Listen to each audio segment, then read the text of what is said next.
know me, my name is Amy Lawrence. I am actually the dance instructor on board, but I'm also a professional flutist, and I've become great friends with the members of the Vivace Trio, and they've been so nice to let me perform for you today. I'm so excited to bring some of the flute repertoire to you. Most of it is French, and we are doing a full French concert today.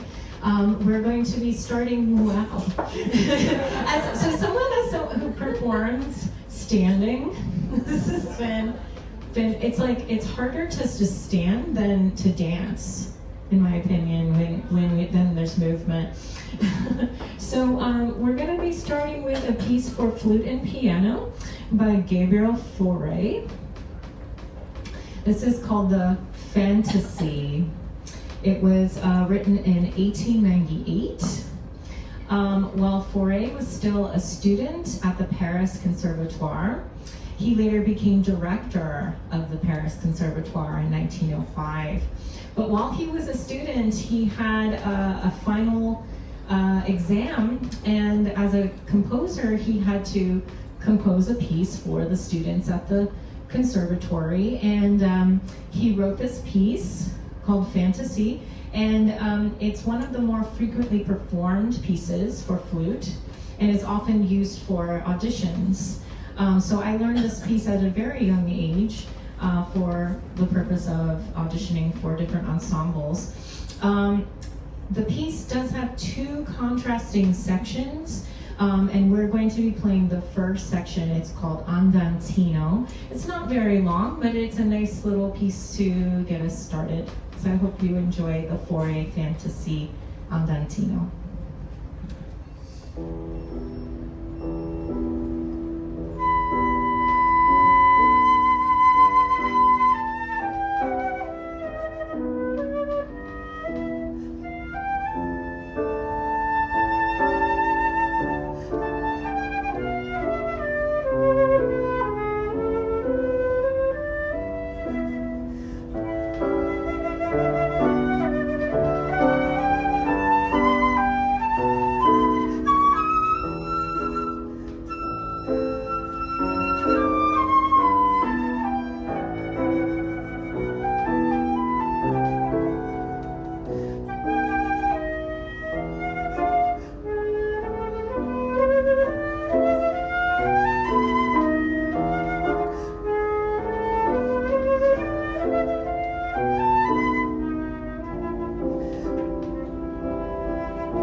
Moving around today, as you can see. We can't play. We thought about not moving, but it's difficult to play a duo when there's a giant piano in between us. So I thought it would be a little better, even though it does take a little time, but it's going to be worth it in the end, trust me. We, as audience getting set up, we're very excited to be here, very excited to have Amy, very excited to bring you a very different type of Vivace performance today. As Bruno said, Audie and I have some Ravel to play for you this afternoon. This is the Ravel Sonata for Violin and Cello. This is a monumental work in the violin and cello repertoire. Much more difficult for the cello, so I'm sorry, Audie, but We are going to be performing the second movement from this work. As I said, this is a monumental work, and it is a very significant piece in Ravel's life. It was composed between 1920 and 1922, and it represents a significant turning point in Ravel's musical development in comparison to his earlier works, such as Pavane for a Dead Princess, or his very infamous string quartet in F major. This piece really leaves behind Romanticism and Impressionism, if you will, and rejects harmonic lushness and melodic purity, and instead prioritizes linear melody. So, I'm sure many of you are familiar with this piece, but there are no repeats in all the four movements. It's a four-movement work, and there's no repeats. Each movement starts and then finishes. There is no hearing something again. There is no going back. It's constantly just going forward. And it was dedicated to the memory of Claude Debussy. It was also written just after the end of World War I. And Ravel described this work as music that has been stripped to the bone, which I think you'll understand once we perform. This is the second movement of Ravel's sonata for violin and cello.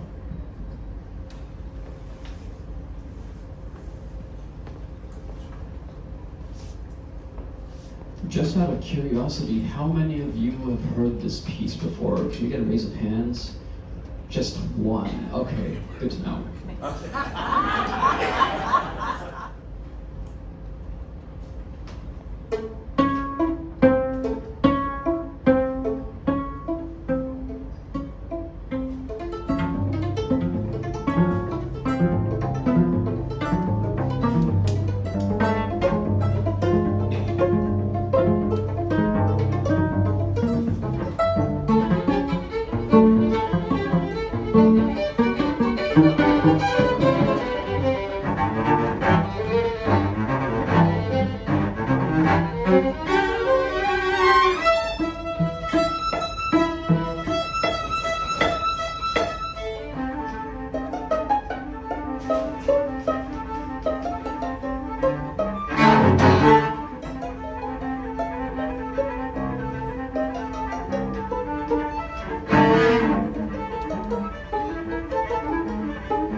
Ravel did write a Spanish Rhapsody and a Bolero and a piece called Le Tombeau de Couperin in homage to the French Baroque composer.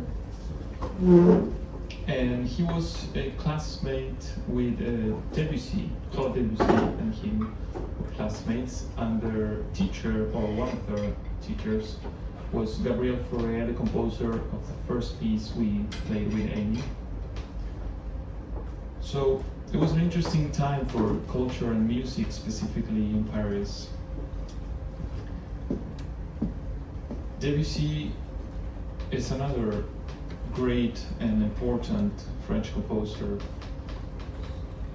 He was the first composer to start a piece for orchestra featuring just one instrument alone. So his prelude to the afternoon of a Faust, I think that's a faun. Yeah. Prelude à l'après-midi d'un faun starts with a flute, only a flute playing, and that was not done until then. In 1898, he premiered this piece, and I'm sure he caused a lot of turmoil in that time. But it's a possibility, right? You have 80, 90 instrumentalists.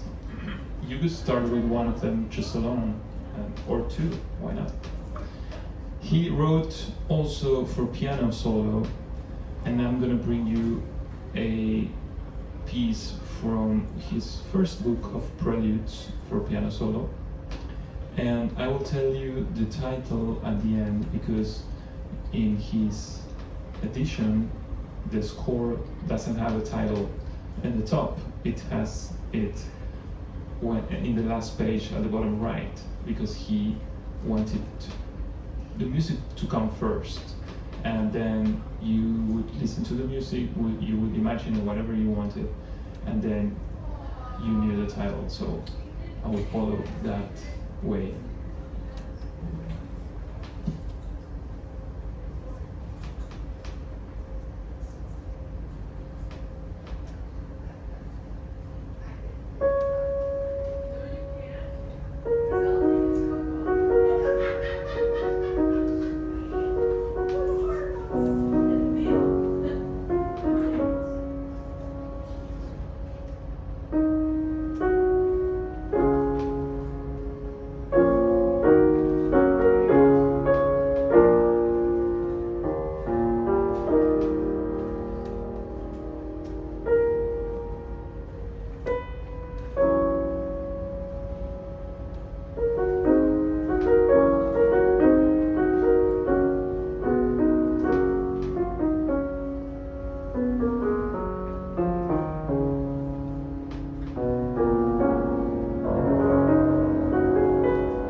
fille aux cheveux longs or the girl with the flaxen hair.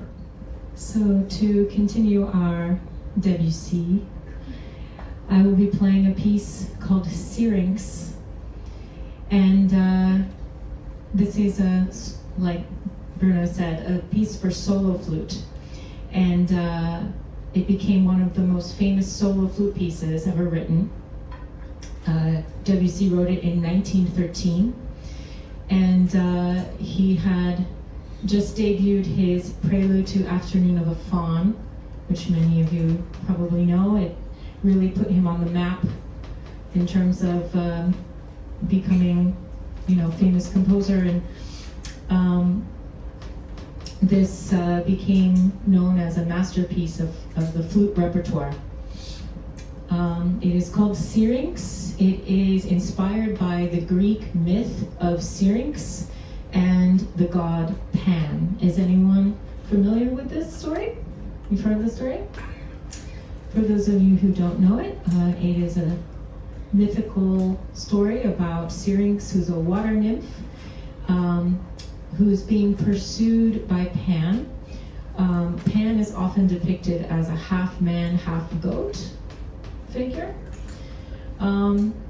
So he's pursuing her, and she'll have none of it, so she's trying to escape him, and she transforms herself into a reed by a river. And so Pan, he's lost her, and he's very sad, and he makes a flute out of the reeds. Some say that he makes a flute out of her. So we'll let you decide if this is indeed Syrinx he is playing on. But this piece is Pan playing a very sorrowful tune, sad that he has lost his love.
The next piece we'll be playing is a sonata by Francis Poulenc. He's considered to be one of the most prominent 20th century French composers. He was a member of the Les Six, one of 6 French composers that wrote modern music in reaction against the romantic styles of Debussy and Ravel. He wrote this sonata in 1957 for the virtuoso flutist Jean-Pierre Rampal. It quickly became one of the most performed sonatas ever written. He often wrote music that had a duality of personalities. This sonata, like most sonatas, has 3 sections. We're going to be playing the first section, which is called the Allegro Melancolico, or Melancholy. In it, you will hear a mix of both humor and sadness. This is the Henry Poulenc Sonata for flute and piano.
Thank you so much. That's one of my favorite pieces to play. I just wanted to give a quick shout out to Bruno because he learned a lot of flute music for this concert, and a lot of it is very difficult. So please give him a warm thank you. We've had a lot of fun practicing for this. So, you've been such a wonderful audience. I think you deserve a treat. So I'm going to sing a song for you. So,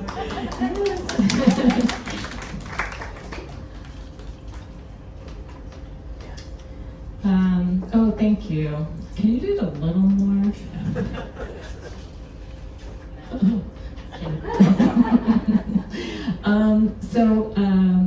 Many of you now know I play the flute, but I actually have a degree in opera from Boston Conservatory of Music, as well as USC, University of Southern California. And what was that? Go Trojans. Oh yes, go Trojans. And as part of our degree, we had to learn many art songs. And this happened to be one of my favorite art songs to learn and to perform. It's called Chanson Triste, which means sad song. It's by Henry Duparc. And Duparc, it's not really a composer you probably have heard of. And the reason for that is because many of his works no longer exist. Only 17 songs of his survive today. Mostly because Duparc, he destroyed many of his compositions. Sadly, he suffered from depression and mental illness. And when he was not happy with a piece of his, he sadly would destroy it. So there's not a lot of his songs left, but the best ones, evidently. And this is one of his songs that really made him famous. It's a song that he wrote to the poem by Jean Lehor. And contrary to the title, Chanson Triste, it's actually a song of hope. So it is not actually a sad song at all, and I'd like to read the poetry for you. In English. In your heart sleeps a moonlight, a gentle summer moonlight, and to escape life's troubles, I will drown myself in your radiance. I will forget the pains of the past. My love, when you cradle my sad heart and my thoughts in the loving calm of your arms, you will take my weary head, oh, sometimes upon your knees, and you will tell it a ballad that will seem to speak of us. And in your eyes filled with sadness, in those eyes I will drink so many kisses and tender feelings that perhaps I will be healed. So this is Chanson Triste by Henry Duparc, words by Jean Lehor.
Well, wasn't that just special? Wow.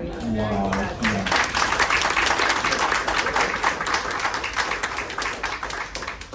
And how apt for International Women's Day. We have Amy just singing her heart out, playing the flute, just giving you all a masterclass on how to be a multi-talented individual out here. So to her and to all you women out there, give yourselves a round of applause.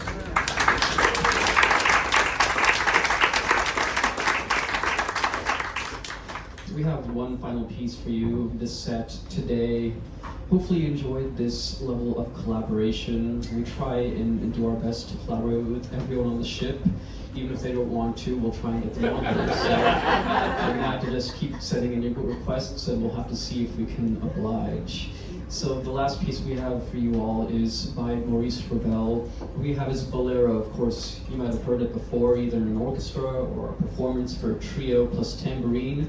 But I promise you will love this version with quartet and tambourine. And I'm guessing you've never heard anything like it before, so it's going to be a real treat. And we really enjoy playing it. Ravel was, you might remember me saying that he was in an impaired psychological state writing this piece. He suffered a lot after his time in World War I, serving as a truck driver, delivering munitions from A to B, dangerous territories and all, and he suffered a lot from that. So he wrote this in a state where he couldn't really process language or write language or compose music in the same way that he might have done years before. And he even said about this masterpiece that it's a masterpiece as people call it, but it has no music in it. And he says that because it's literally just a melody being tossed around the orchestra, and while everyone else thinks it's a masterpiece, he didn't think so, probably because he was in an impaired psychological state. So I wonder if he was of sound mind, if he would think otherwise. Food for thought. Thank you all for joining us tonight. Have a great evening.